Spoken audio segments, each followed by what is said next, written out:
this German woman at the beach. She asked me, "What are you doing here?" I said, "I'm traveling with my partner. It's not the best time to be in Israel." She said, "Yeah, not only in Israel, all over the world." And I agree with that. She's German. She's working in Dubai, and now she's here working remotely. And she told me about how the Green Party in Germany is taking over, and it's all about money and the corporations and so on. I listened, and yeah, it's true. But then I told her, I'm here. How did I get here? I got here with a flight, with the same petrol that is used for the war industry by the same companies. And by doing this, I support them. I can't really control what they do with the money. Further than that, I'm here in a country that's not mine. I have people who are much poorer than me. And because I have money, because I have this means of measuring things with all of its problems, I'm able to have them do things for me. They can make food for me, and this has a lot of influence economically, socially, ecologically. I was here 8 years ago. There are so many less trees and so much more buildings. Basically, it's all to somehow serve people who have more money. It's a simplification of things, but still there is a very simple truth about that, about there isn't someone else who's doing things in society. We are doing things. And she was like, oh, like it was new for her to suddenly understand, oh yeah, I'm creating it. Like it's us, it's not anyone else. So yeah, we look at the world today and we all know what's happening, like we see it, we feel that something is off. Well, later on we will see that it's not off, it has a role. It's not only that we see war, the inflation, economic uncertainty, the technological era and whatever it brings, is that we see that the direction doesn't seem like it's going to a good place. And it's not only socially with those big themes, it's also personally. It's harder and harder to maintain relationships. The use of substances is increasing, mental health issues, also physical issues. And what I want to say is that it's all because of money. No, I'm joking. That's not what I want to say. We are going to talk a lot about money today, but money is just a representation of a certain part of the human consciousness and the spiritual consciousness. We will see that it embodies separation. And why? I'm writing a book now, which is what I'm going to present now in short. And it's called The Reverse Revolution. In Hebrew it sounds a bit better. The word game sounds a bit better. And when we hear revolution, we're used to thinking about the people or a certain group making a revolution against someone else. The evil is out there. There is someone who's doing things wrong, like the government or the corporations or the rich people or whatever. And we are just victims of it. Okay, this is what we normally think of when we speak about a revolution. And we keep blaming each other, right? Like we keep finding someone else to blame. Either, again, the government, the corporation, it can be another sector of society, right? The Israelis, the Jews blame the Arabs blame the Jews, and the religious blame the secular, and vice versa. The left accuses the right, and the right accuses the left. And the reverse revolution says that there is something to be changed in society, but it has to start from within. We have to, first of all, to evolve the perspective, to look at ourselves, to examine ourselves, and from there on, to expand to larger influence. Okay, slowly. For example, here, right? And it's not a criticism about anyone in specific, but it's the gap that we experience between the high values that we talk about, love, unity, ecology, or whatever, okay? And how do we put it into practice, into our daily lives, in each of our economic choices and each of our cultural choices? That's, on the one hand, the easiest thing to do, and it's the most difficult. We will see that it's also the most effective. What is our choices? It's our economic and cultural choices. In specific, what does this mean? So just to say that I'm putting in a very concise manner what's presented in the book in much more detail, because I have the tendency to go on and beyond the time, so I want to keep it in 1 hour. What is our economic and cultural choices? So economic choices is, of course, everything that has to do with consumption, production, and trade.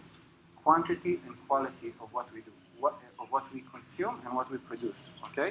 And the general question is, what does it entail? What is necessary for our economic life, socially and naturally, right? What resources are being used and what has to happen? For example, for my flight to come here, it's not only about the ecological price, the amount of resources that is being used. There has to be a group of people who don't have personal economic welfare and they have to live in a mode of survival for me to live the way that I live.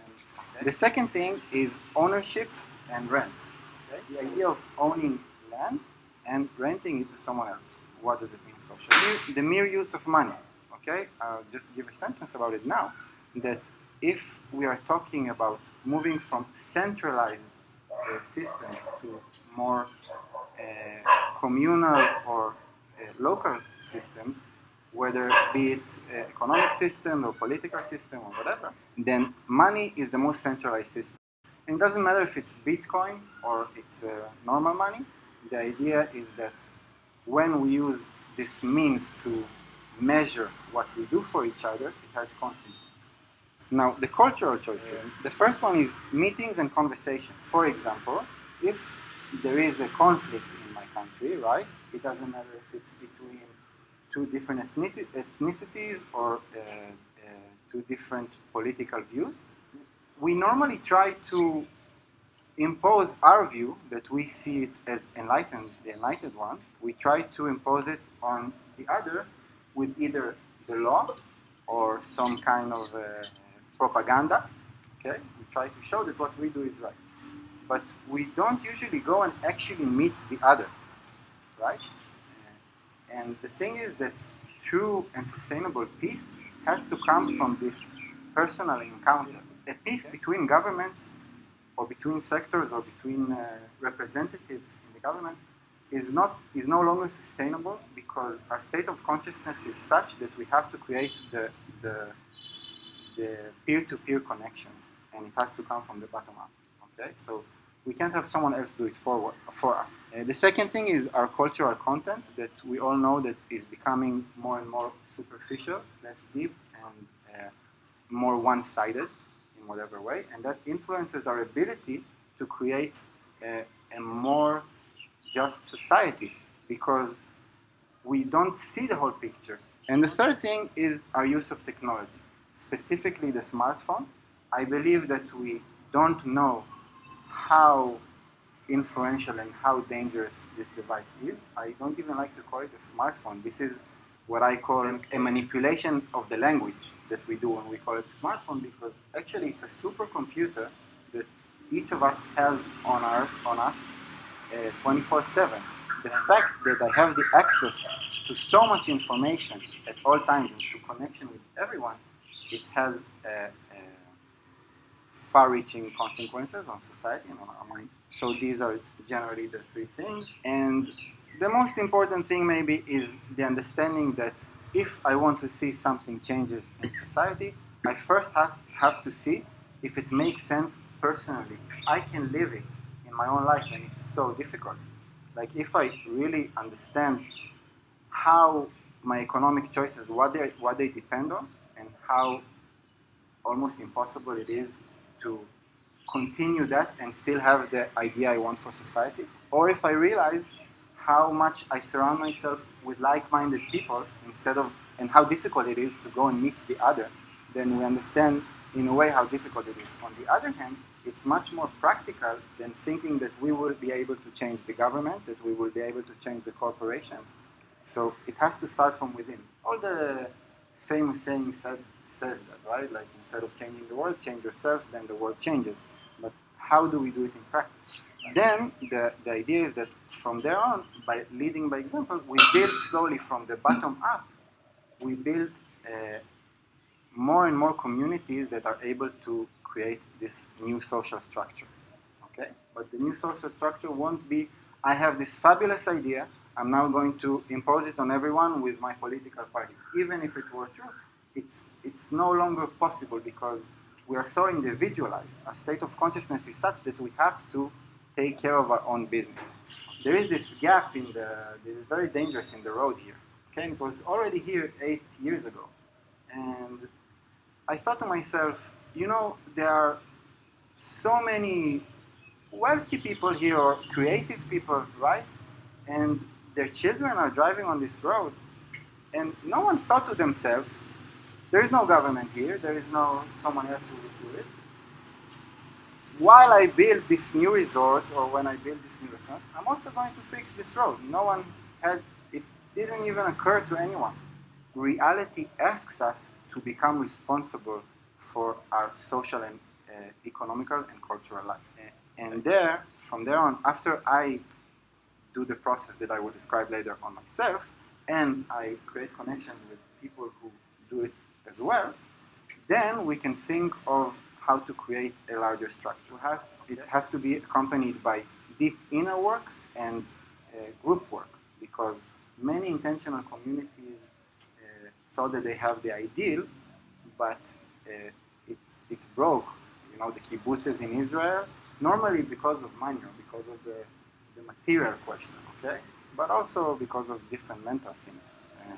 So in order to build something strong from the bottom up, we have to acknowledge it. We have to acknowledge our individuality and then work with it. A little bit about myself. My name is Roy, like I said. I'm not in this picture, but this is a project I initiated. So I was teaching mathematics for many years. I stopped doing this not because I don't like mathematics, but I think it's a beautiful thing. It's a beautiful spiritual thing, but more so because I don't believe that the practical applications of it nowadays are what we need for the world. It's usually either more screens or more buildings or more money. I started doing some ecological and social projects and writing about it. One of the projects I started in Tel Aviv, we actually created a model for how a society can function on what we call a will-based economy, okay?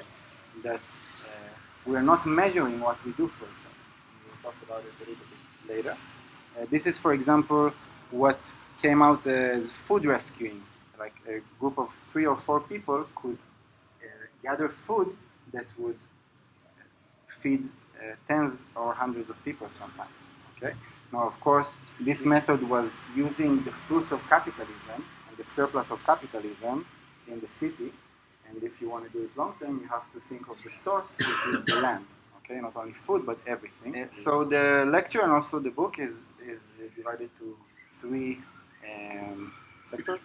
By the way, just to say that it's not a promotion for a book or something, because the book will also be given for free and everything is like, this is what I try to create in my life, and then on a larger scale. So the last thing is, how do we create the new, right? The practical part of it. In my own life, how can I be less dependent on money, and how can I source what I do need for my life and the life of my loved ones, not with money, and how can we create larger groups that do it more efficiently. But before that, we have to understand what is the economy and what is the culture, what are the rules that operate in those fields of society. And for that, we have to understand why are we here? Why do we tend to look outside for answers? Okay, and also why do we experience the world as separate beings? Why are we not in harmony in the first place? Okay, this all has reasons. I will say that I source a lot of the knowledge from occult theories like Kabbalah or Anthroposophy or even Buddhism. Okay, so the reverse revolution, right? It's an essay about liberty and responsibility.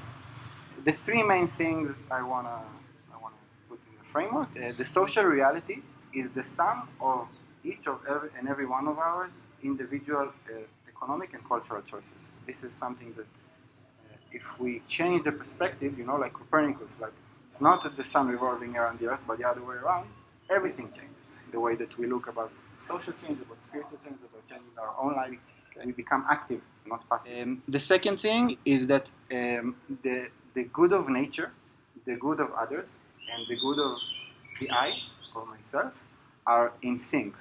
As opposed to what we normally think, we have to give something up in order to have a more just society or a more ecological responsibility?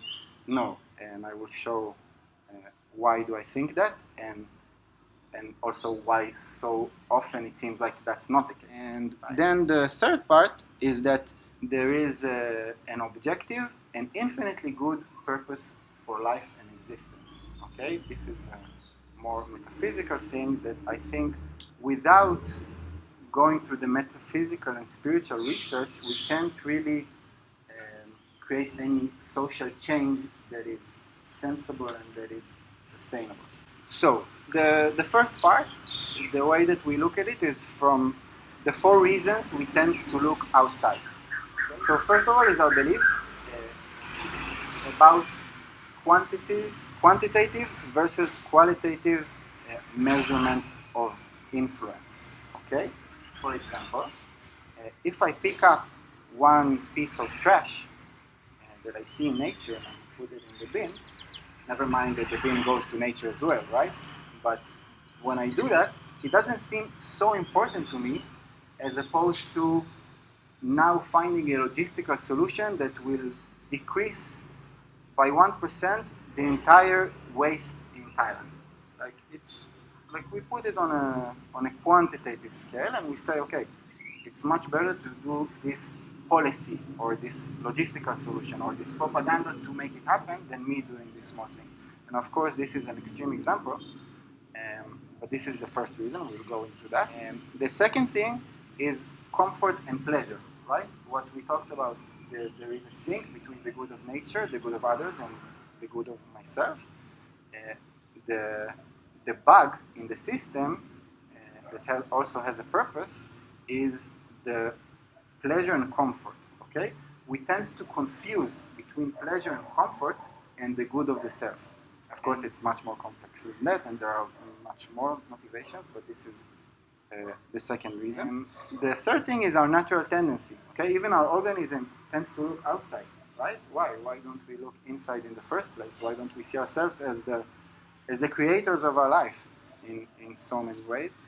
And that also has a reason in the process of evolution of consciousness. And the fourth thing is our self-image, okay? I think the deepest motivation that the human being has is to identify the good with ourselves and the bad outside. Because we need that. We believe that if whatever evil exists outside also exists in us, then we are not okay, that there is something wrong with us. As opposed to understanding that everything that's happening outside is also happening inside. And actually that gives us the most power and the most freedom. So regarding the quantitative versus the qualitative measuring, there are 2 aspects, okay? The first aspect is that on a spiritual plane, and it might sound a little bit fluffy, but let's try to connect to the feeling and see if we actually can identify with it. When we pick up this piece of trash from the ground, we know that it has 0 influence quantitative, right? Like all of the trash that is being created every day. But still, we feel, not that our mind tells us that it doesn't have an influence, we feel that there is a purpose to what we do there. Okay, maybe even a small hunch. Now, if we connect to this feeling on a larger scale, maybe we start realizing that we can influence reality on another layer, another dimension. Okay? I'm definitely not speaking about denying the material aspect and the quantitative one. The opposite. I say that this is the most efficient way to do it on the earthly plane as well. But to understand that there is an influence that is purely spiritual by our intention. Okay, we have it in all religions. Buddhism that they talk about metta, about meditating on a mountain and sending the love that it actually creates something in the world. In the Kabbalah, in Judaism, they talk, even in Christianity, like in the New Testament, it said, where 2 or 3 gather in my name, that's where I am in the midst. Okay, where there is a group of people who are doing spiritual work, who are actually connecting to each other, this creates an influence on the world.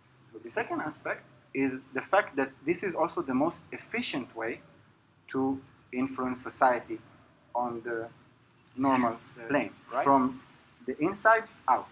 We think that it's not practical, right? We think that it's more practical to start a political party or to find a genius logistical solution that will allow people to keep with their habits and still not create the ecological harm. Actually, there are a few gaps in this perspective.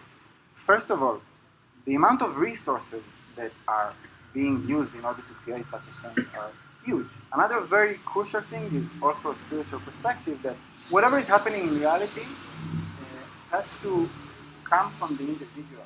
We have to go through the test of free will. So, for example, if I try to impose democracy on the religious people in Israel with the law, it's not going to work spiritually because there has to be the free will to meet each other, okay? Same as the other way around. I'm not even saying that democracy is better than the religious sector or the vice versa. Same with peace, same with anything. In the first place, we have to create it ourselves. The reality gives us opportunity to develop. And regarding the external means of influence, it goes through the amount of resources that is necessary for it, the understanding that the systems that are in place, the people who are able to reach an influence position in them are probably not in the state of consciousness to create the change, okay? Because in the first place, they don't live it in their own lives. So there is an inner contradiction over there, okay? And the idea is that the most efficient way to do it is starting from myself, then building it slowly from the bottom up, and that there is actually no other way. That in the end of the day, the individual action will have to change. Even if I try to change it with the law, it will have to change in the end. So if I'm not living that way, am I waiting for someone else to impose it on me or to make it easier for me to do it? For me, that's much less practical, even though it seems that this process takes a long time. And it does, but it takes less time than trying to do it artificially from the top down and then again and again see that it's not working. Because this is what we try to do all the time. The second reason is what we said, that is the synchronicity between the good of nature, the good of others, and the good of the eye. Now, how come it looks like so often people choose their own benefit in the expense of nature or others? So the idea, the claim is that it's not truly their benefit, okay? I even write about how the term egoism is a bit off, because what is egoism? Egoism is a person acting for their own benefit, okay, on the expense of someone else. But if a person needs to operate this way to begin with, then it shows on some kind of scarcity, right? The parable is like having a vessel that it keeps needing to be filled from the outside. It means that it has a leak. You have to fix the leak, and then you see that the fountain comes from the inside and you want to give. Okay, this is just a metaphor. Another thing is, if metaphysically we are not separate beings, but cells in a body, then a cell that takes for themselves, it's good for the cell to take the energy and the vitamins for themselves, otherwise the body can't function. But it's ridiculous to talk about the egoism of the cell, because the benefit of the cell is the benefit of the body. If a cell takes too much energy for themselves or multiply too intensely, that's cancer. It will kill the body and it will also kill the cell. Okay?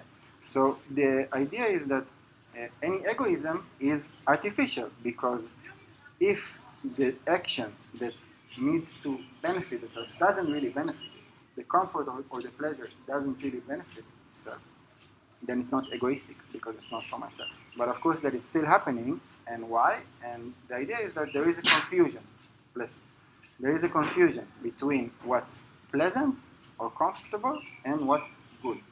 Okay? And this is a whole theory of understanding of how what we see as comfort actually is not comfortable for us, both directly and indirectly. For example, if I think that it's comfortable for me to drive in my car and not take the public transportation, just as an example, then I don't really see the indirect discomfort that it causes me, be it that I need to work more in order to pay for the car, be it the traffic, or so many things that we can't even see. Or, for example, if we buy food that comes in a plastic bag, right?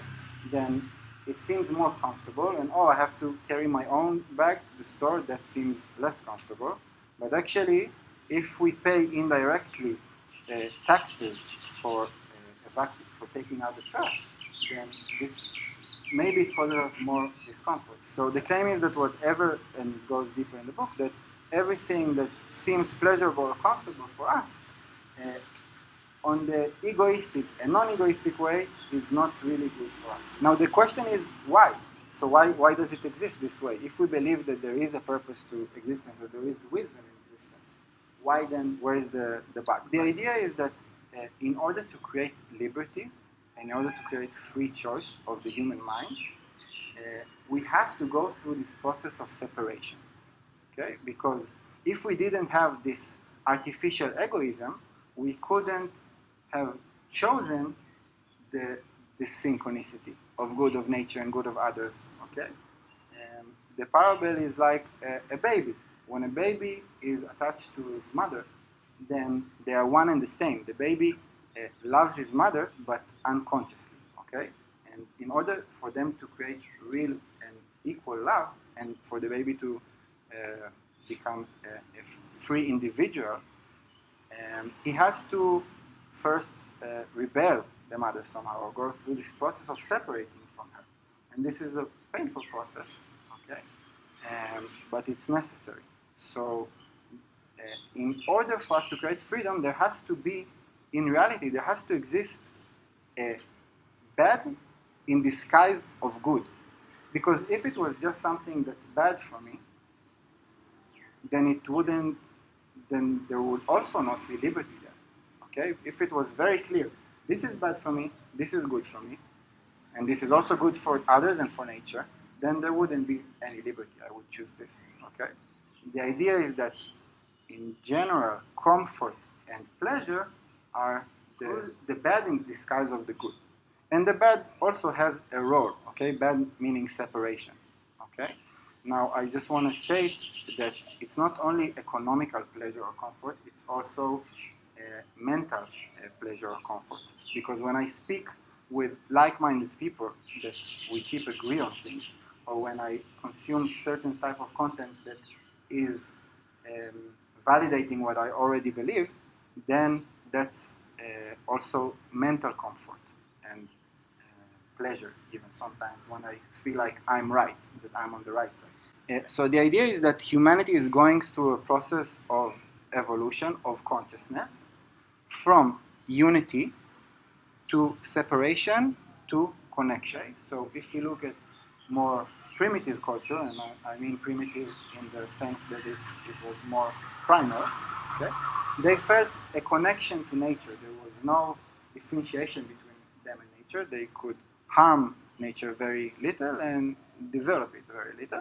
Of course, these are all schematic arguments, and it goes deeper into the book. Same way as a baby, okay? The process of evolution of humanity can be parallel to the evolution of one human being, okay? So a baby feels connected to everything, but in order to create a true connection and true love in the future, they have to go through separation. So the idea is that the past few thousand years of humanity, what I call religion, it's not religion in the sense of a specific religion or something like that. It's this way of looking at the world, okay? As a spiritual being, there was usually a prophet that gave some kind of laws or deeper understandings, and then the people research it and investigate it. This, in the last 500 years, we are in a different era, a different epoch, that is the most separated one, okay?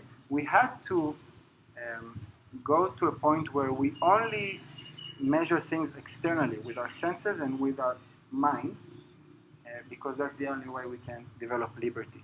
And a connection, as opposed to unity, can only arise from liberty. We are moving from this religious part of like intuitively feeling things of how they are to very analytical and empiric sensual way of doing this. And we have to create this synthesis, okay? We're going from thesis to antithesis in order for us to create this synthesis. It's not letting go of the sharpness and the awakeness of the scientific thinking, but also being able to connect to a spiritual realm and not only investigating what's happening in the sensual world. Another part of this aspect, an important part, is the tendencies that we see in society, okay? Generally we have two tendencies, the spiritualistic one and the materialistic one. Many times we tend to have, in the religions also, we tend to say, okay, there is the material world that is lesser than the spiritual world, so there is the angel and the devil, okay?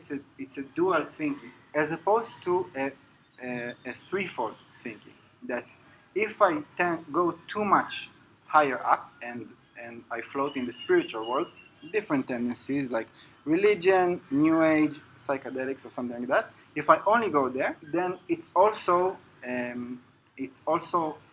unbalanced, okay? And of course there is material tendencies. I could say something short about each and every one of them. A spiritualistic tendency would be a religious person that says, okay, this world is only in service of the next world. In Buddhism, we have to finish the karma and finish the incarnations in this world. In New Age, we say things like, there is only love, there is only love. We don't see the separation. Or the romanticization of shamanic cultures, staying in this spiritual world of inspiration. Of course, on the other hand, we have even activism, in a way, it's a materialistic tendency because it only tries to measure how much carbon, who is the oppressor and who is the oppressed, and who is to blame. Okay? It only looks at the material. It's also about conspiracy theories, that they try to find a human explanation for society and for aliens. Aliens is also a material explanation for existence. This is not only in society as a whole, it's not that one person belongs to one tendency, but each and every thought that we have has one of the tendencies, unless we actually go through the process of looking at it and understanding. So we say there is a process, but why? Why is there a process? And of course, it's very quickly that I'm going over those things. The purpose of our lives is not only to be happy, just to be in the moment. You know, in the New Age tendency, we often have this be in the moment, be in the moment, be in the moment. So this is one aspect. And then in other religious practices, you only have in Judaism, you have the tikkun. You have to repair yourself. You have to make yourself better, a better human being, right? So it's not one or the other. The claim is that it's always both, okay? And actually, the happiness in the present comes from the ability to evolve, okay? They go hand in hand. And that way, we are able to see if our thought goes to, oh, we have to fix everything now. Everything, on the one hand, this is too much going over here, or no, everything is fine, everything has to happen the way that it happens and we don't need to do anything about it. So it's holding those two edges together, and this is where the human being stands. The evolution is an evolution towards what? Towards freedom on the one hand and connection on the other hand, okay?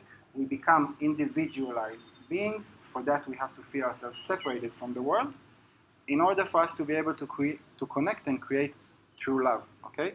For love, there has to be a separation. I have to see someone that is not me in order to love them, otherwise it's self-love. The fourth reason, I talked about it a little bit, it's our tendency to identify evil with something that's outside of us, okay? It's either us and them, okay? Be it the government, the corporations, the other sector of society. It can be also in our own relationship, right? So the general idea is that, first of all, every person, the main motivation, they have to think that they're working for the good, okay? Doesn't mean, we're not going to the discussion now of what is good and what is bad, but even Hitler, let's take the most extreme example. Hitler believed that he is working for the benefit of humankind. You read it, he thought he was working in the name of God to improve humanity. So the understanding that everyone works to to what they think is good, and also that what we see as evil, a manifestation of evil outside of us. In anthroposophy, for example, he gives just a mind experiment, okay, to say, okay, I see that this is a criminal, but let's say that we are souls that are incarnated, okay, and that the less sexy role in society is to be the evil one. So actually, this soul took on a burden. If someone has to do it, this soul took on a burden that I didn't want to take. So I can be good only because someone else is bad. Or better yet, I can create a connection only because someone else is creating the separation. So if the separation is in the service of the connection, then is it bad? Is it just a separation? Okay. Now it's holding this paradox that the separation is necessary for the connection, but also that we want to move from separation to connection. How do we hold this paradox? Okay. So another thing, I go into that just quickly. In the book, it's more broad. So it's how do we perceive truth? Postmodernism nowadays, the general belief is that there is no truth, or these are kind of slogans you hear a lot, like there is no truth, or we can't reach truth. These are the philosophers of the Enlightenment. This is what they claim generally. It goes into further detail, but the idea in deep occult theories is that we can develop another sense for truth with different exercises. We all agree that if I pick this up and drop it, it will fall. Okay, this we do with our senses and we agree about it, but we think that on terms of society or spirituality, it's an opinion. Okay, the idea is that we can form a communal truth with certain exercises and way of being, and not only that, that we have to do it. For example, now in Israel, there is a lot of defense about democracy, like people go and protest in the name of democracy. But actually, democracy is what led us to this point. Okay, why? Because we are no longer in a state where we can, where it's enough to have a compromise between different opinions. Okay, we have to create a common truth, but not in the religious way. How do we move from the antithesis, which is the science or postmodernism, not go back to the thesis, which is the, okay, so this is what the book says, so let's do this. How do we keep our awake mind and individuality, but also are able from our subjective mind to reach an objective truth? Okay, this goes with different exercises that exist in different occult theories, in different cultures in history, and it goes to the same. It's kind of the same way that in empirical science, there are things that people agree on, that scientists agree on, and things that they have different knowledge of. Same with this. In the book, I go deeper into the question of religion and science and also language. So the second part is the social part, okay? And the general idea is that there are three sectors to society. We normally think of two sectors, right? Either the private sector or the public sector, government or business. And we call, in Israel at least, we call the civil sector, we call it the third sectors, right? The NGOs. And the idea is that the NGOs or the civil sector should come to the front, and actually we have to have a shift that the civilians need to create their own social reality. And you see that it's happening. Normally it's happening in emergency times, that people are able to suddenly organize themselves and create the alternatives that are needed, that they think that the government is not doing its job, then we are going to do it.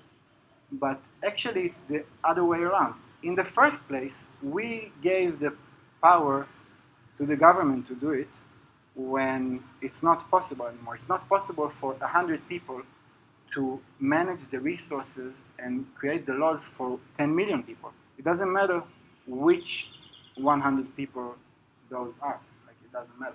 The structure has to change for the civil society to come to the front of the stage. And it's not so far-fetched, because every initiative that we see in society, even the government, is a civil organization. In the end, everything was created by people. Okay? A business is created by a person who thinks, okay, I'm going to start an initiative because it's going to make profit, and then I'm going to hire people who will do it with. An NGO works with a person who has some kind of an ideology or an idea, and then people gather, sometimes voluntarily, to help the cause because they believe in it. So the more we align our values with what we do economically and culturally, then the civil sector is able to actually stand for the functions of the public and private sector. Now we're going to talk about the economy. It's very deep and important in the book, but I'm going to do the gist. So first of all, to understand the economy, we have to have the differentiation between the real economy and the imaginary economy. Okay, what does it mean? For example, if we look at ants, the ants have an economy. Okay, the ant comes to a piece of land that is already existing there. Okay, and then it uses its body to start and creating an economy like this and the natural resources, right? There is no differentiation between what the ant does and its economy. There is no other dimension that is measuring it, okay? And it's working by an inner law that we don't really know. We don't know how the ant knows what she needs to do, okay? But she does. Now, for us human beings, because we have this, we developed the liberty of consciousness, we created this external law, this external system that manages our economy, okay? Nowadays it's money, but in communism, if I measure how many hours each person gives, it's the same. Or even if I trade an apple for 2 carrots, still there is an exchange of value there that is only possible for a thinking being. It's not possible for a natural being. For a natural being, there is no duality there, okay? Now, the first thing we need to do in order to understand the economy is to start seeing the real economy as opposed to the imaginary economy, okay? Because then you understand how we can create a new economy. What does an economy entail? What does it require? So the imaginary economy, nowadays I will talk about money, but I explain why it's not only money. Money is an abstraction of the human action. What happens when I pay someone, okay? Basically I tell them, okay, this is a proof that you did something for me, and it's also a proof that I did something for someone else. And it's a promise that someone else will do something for you. Okay, this is the type of exchange. So the exchange is not even between me and the person, it's with a third party. Okay. The thing is that a lot of things are happening there. Mainly what is happening is that the abstraction, which is the money, becomes a thing that you can treat it as a thing in itself, okay? And then you, like they say, it takes money to make money or something like that, okay? This has nothing to do with the real economy, and that creates a lot of manipulation on the economy. The more we create abstractions that are not connected to the actual deed, the actual action, okay? And everything that is around us was created by human actions. So the same way that we need to learn to separate between the real economy and the imaginary economy, I give more examples in the book because this is not enough, because it's so connected in our minds. Economy for us means money. Within the real economy, there are also 2 aspects, okay? There is land, like the natural resources that exist, and we can also add to it whatever resources are already there now, like the fruit of capitalism. And there is human actions, okay? Everything in this room, everything everywhere is a result of what people did with what nature gave, okay? Or with their minds, okay? The spiritual world, which is also some sort of their nature. If a group of people gets to a deserted island and they want to create an economy, then they have to decide how they divide the land and who does what, okay? And how do they exchange what they do. It's really important to understand that those are 2 different things, because today we use the same means to measure both of them. Like the ownership of land and the product of human actions is both are being measured by money. Okay, I can buy land and I can buy this chair, which is someone did. Okay, and this is a huge pathology of the economy, because actually the use of land is a legal right as opposed to what people do. Now, of course, there is a lot of cynicism about what I talk about regarding, oh no, but the human being only wants to profit more, and how will that work, and it's not practical, and so on. Again, it goes more in depth in the book, but I divide it into the conditioned motivation and the unconditional motivation. What I mean is that unconditional motivation is any action that I would do without conditioning it with getting a return. Now, it doesn't mean that I totally want to do it at this very moment, that this is the thing that I feel like doing. For example, when a mother changes the diaper to her baby, ideally she loves it. She's in a spiritual bliss, and because of the service that she gives to this being that comes to this earth. But even if she's not, she's doing it without conditioning it with getting a return. So under the unconditional motivations, a lot of actions can fall. It can be something I really want to do. It can be something that I really have to do. Okay, and I still do it, as opposed to things that I only do if I get a return from someone else. Okay, and the idea generally is that the economy will create more abundance, more peace, more everything, if it moves towards the unconditional motivation. Now, of course, it's not going to happen overnight. Of course, it has to come with the process of evolution and transformation of laziness, jealousy, greed, but this is the only way to create something new, because any other system is just changing the non-essential part. Okay? It has to come from within, from our deep understanding of our connection. So a will-based economy means that we don't measure what we do for each other. And as long as we keep measuring what we do for each other, it doesn't matter how, the idea is that it will end up with two things mostly: waste, not garbage, but waste of resources, and exploitation. Because every abstraction that we put on the real economy will allow the conditional motivation to thrive. It can operate through certain people and not others, but eventually this motivation will take hold of the economy. Okay, as long as we say, I only do this for you, if you do this for me, it will end up in this. Generally. Now, what is waste? First of all, the waste that is all of the energy that is required for the imaginary economy. So imagine how many things are needed to manage us measuring what we do for each other. So we measure what we do for each other in order to create a more efficient system, but how much energy is invested in this? Like, think of the price tag. They needed to print the price tag, okay? And it's just the tip of the iceberg. Like, imagine all of the people who invest their energy in their imaginaries there. Okay. And then we have also this imaginary system also creates necessarily, it creates two things, two real waste types. One is that we consume too much that we don't really need. And the other thing is that we manufacture things that we don't even use. Okay, food waste is just an example. It's a small example. It's a big example, but the idea is that it's inherently in the structure of measuring what we do for each other. The other thing is exploitation, and we have to define what is exploitation, right? There are different types of exploitation. On some way, we are all exploited by the system that we created, okay?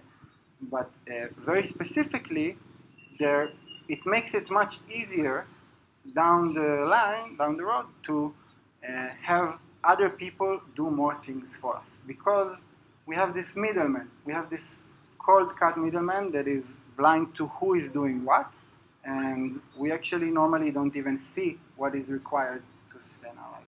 Another big claim is that this confusion between ownership of land and the result of human deeds is basically modern slavery. It's not an emotional thing, it's a very practical thing, in the sense that if I am not entitled to a piece of land, then I have to, first of all, participate in the game the way that it is right now. But as long as I pay rent to someone just to be in a place, just to live, and I have to exist somewhere, it means that I'm exchanging my actions, my result of action, for a legal right to be in a place, to live. What it means is that I'm making the livelihood of two people, me and my landlord. Okay, because this landlord, he also consumes the result of human actions. He consumes goods and services, right? And the money that I earn and pay him is just a representation for the actions that people will do for me and the actions that people will do for him, while he is not actually doing something. Now, I go into the claims of, but he earned the money and he bought the land and now he's entitled to it. Like, I go further into it in the book. Why? What's not a complete argument. Okay. Slavery was when I owned another human being or someone else owned me. Okay? But if we make it a little bit more abstract, then what happened there is that I have a legal right to tell this person what to do, and if not, I can sanction him, right? To put him at life risk or whatever. Now, if we abstract it, that's the same thing when I don't have the right to any land or home. Because what happens there is that, okay, I can choose what to do, but I have to do something in that way, and I have to, and otherwise I'm at risk. Practical manners of money and its metaphysical essence is based on the understanding of what's the spiritual force that it embodies, and this is a force of separation, right? I don't pay myself for eating. That it wouldn't make any sense, right? The minute I require someone to pay me for something, there is immediately a separation between me and them, and what I do for them and what they do for me, or what I do for myself. So there is a separation between giving and receiving, and a separation between me and the other. Again, we're used to say it's about the system, it's because of the system. But the system is just a mirror of our state of consciousness. That if we understand what money is, so the more we move towards connection, we understand that we will use money less. The thing that we have in our mind with like making your own money, we connect this with being independent or being a functioning vessel in society. But actually, nowadays, oftentimes the more money we make, the less we contribute to society, but the more we take from society. This state of mind was true for our parents maybe, or for their parents. I'm not saying that capitalism is bad in any way. It had a role, like everything that's happening in society. It had a role. The role was to create such a material infrastructure that we will now learn how to manage, okay? But for our parents, it was really the case that this was somehow the good thing for them to do for the world. Oftentimes we think, no, capitalism is bad, this is all a big mistake, we have to go back to living in the jungle. That's not the point, everything has a purpose. Now, if we continue to do that, even though we already have the resources, the practical resources in the real economy, or if our parents can help us with money, for example, or someone else, there is no shame, that's what I mean. As long as we create a better world. Okay, as long as we want to create a better one, then this is truly our inner position. Because making more money just for the sake of it, because this will make me feel like I'm doing the right thing, is not actually doing the right thing. About the culture, we avoid meeting the other. Peace between sectors of society, between nations, between religions can't work that way. It's very simple. The content that we consume, whatever content we consume, we support it. No matter if we don't pay for it, we somehow support it. We support that it has an influence on our minds and on the society as a whole, and our use of technology. Okay, again, whatever we do, we will see more of it in the world. We can't have a smartphone and our children not to be addicted to it somehow. Again, it's always looking at ourselves. Nothing else will change for us. About the law and democracy, I will say one sentence. The representative structure and the centralized structure is not the right one for our state of consciousness now, and that's why it's not working anymore, and we have to create something new. Now we're going to move quickly on the practical part. Of course, the practical part, we somehow think that it's the most important. Like, okay, what do we do about it, right? Like okay, all these nice philosophies and so on, but what do we do about it? It's true. It has to have a practical part. But when we go too quickly to the practical part, then we are in the materialistic tendency, and we don't understand how deep of a transformation we have to go within, spiritual transformation, and then what happens is that we go too quickly. Okay, so the general law, and it applies to many things, is 3 steps of inner development and group development for each step that we go on a practical plane. Okay, and this is actually the most practical thing. So I'm going to talk about how do I calibrate my own individual economic and cultural choices first, and then how it becomes something broader. So the first thing we have to do is to understand what we really need economically, right? We have to understand what we really need in whatever field. Food, infrastructure, housing, tourism, entertainment, what do we really need? And to try to calibrate it to what's really necessary and fruitful for our happiness. My claim is that if we actually go through this process correctly, we will see that what we really need and what is really beneficial for us is also beneficial for nature and for others. The other thing that we want to do, or my suggestion, is that we try to resource everything that we do need, not with money, as much as we can.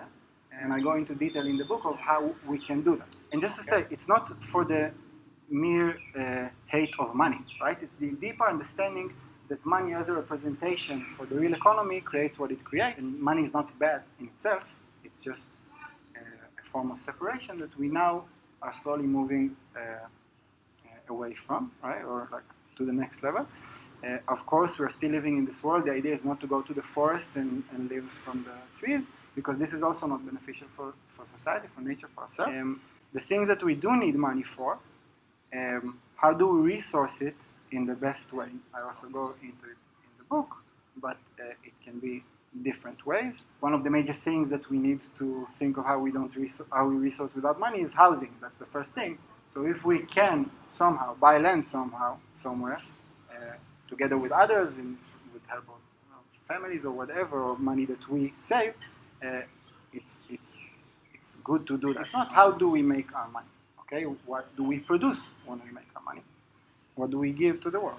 There are different criteria for how do we interact in the economy, be it with money or without it. Circular economy, but also local, non-centralized, peer-to-peer connection, like actually knowing, moving to relationships and trust with the people that we rely on for our economy, and vice versa. Transparency, for example, there are different ways on how to do that. On a cultural thing,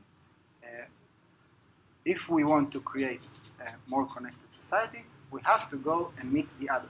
Now we have to be really careful, because what is the other? So if, for example, I became a peace activist and I went and met, as an Israeli, I went and met a Palestinian person and we created a friendship, suddenly I can very quickly become a left-wing person, and then the other is the right-wing person in Israel. Like, it's very tricky, okay? So seeing the best in the other person, this is what we talked about with the evil and everything, and always meeting the other with a way to learn from them. And there's always something there. Like, it's not that the secular are more enlightened from the religious ones or vice versa. There's always something for both of them to learn from each other. And really do it on content, to examine what content I produce and what content I'm exposed to, and make it as broad, as deep as possible, as more aligned with truth, with the truth of our existence as possible, okay? If I talk about the complexities of a relationship, it's more truthful than if I sing a rap song about the other person's body, right? It's not that it's better or worse because of some kind of artificial morals that someone created. This is the essence in life. Like, this will work and create what and this one. And the use of technology. Personally believe that having a smartphone, it's very difficult to avoid our current challenges, or to repair them with having this supercomputer with us at all times. I think it's such a powerful force. It's a power that is more powerful than us, okay? We have this saying that, people say technology, it's also a postmodern claim. Technology is not good or bad, it depends on how you use it. I believe that we didn't go those 3 steps in moral for every step in technology. We went too far with the technology, so we are not able to hold such a device without it somehow creating a very bad influence on society. The best way to see it is children. Now, after I do this calibration in myself, it's of course not to get to perfection of it, but to really believe that and feel that I'm in sync with myself and aligned with myself. I can start creating, first of all, talks with others about it. I can start creating groups before going hands-on to a project.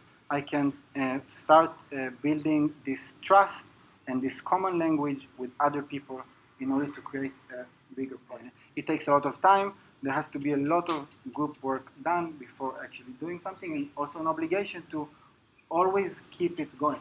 It's not, okay, now we solved everything between us and we're going to create the utopia. This is not how it works. It's an ongoing process. It's a constant process, and you have to realize that before we go in. And lastly, like here there is a, I want to give an example of how it can look like generally, right? But here it's an example of like an eco-village, but it doesn't necessarily have to be this way. There can be a connection between village and city. Like the project that we created in Tel Aviv was in the middle of the city with many resources that was given for free, and the community creating their own economic and social reality in many ways. So, for example, let's say now we have 10 families doing this, 50 families, 100 families. The idea is that it's not going to be so large scale, but that there has to be enough people to be able to create an economy, not everything. And let's say that some have lands in different places in specific countries, some have apartments, and they have different skills, right? So, like we said, the real economy is two things. It's land or housing or whatever means of production, and skills. And if we have lands and skills, we can create an economy. This is a really simplifying way to put it. But we all do what is necessary to sustain the economy, and we all bring from our own talents more and more from the unconditional motivation. So, for example, we have 50 families. They have different parts. They have lands in different and apartments in different parts of the country, right? For tourism, they switch the lands and the houses between them for vacation. Let's just say. People who like dealing with plants do the agriculture, or sometimes when something is necessary to be done, one person says, "Oh, I need people for this task. Who wants to come?" Okay, this is just a general thing. The group, it doesn't have to be a closed group. They don't even have to reside all together. The group can offer from their talents to other people, potentially for free, or other people will want to participate and contribute from their talents and skills and whatever property they have. And slowly, the group is able to create more abundance than they had before because of the power of their communal power. Yeah, that's generally it. I hope it was interesting. Whoever wants to stay for questions or something, I'll be here. I'm really happy you all came. Thank you.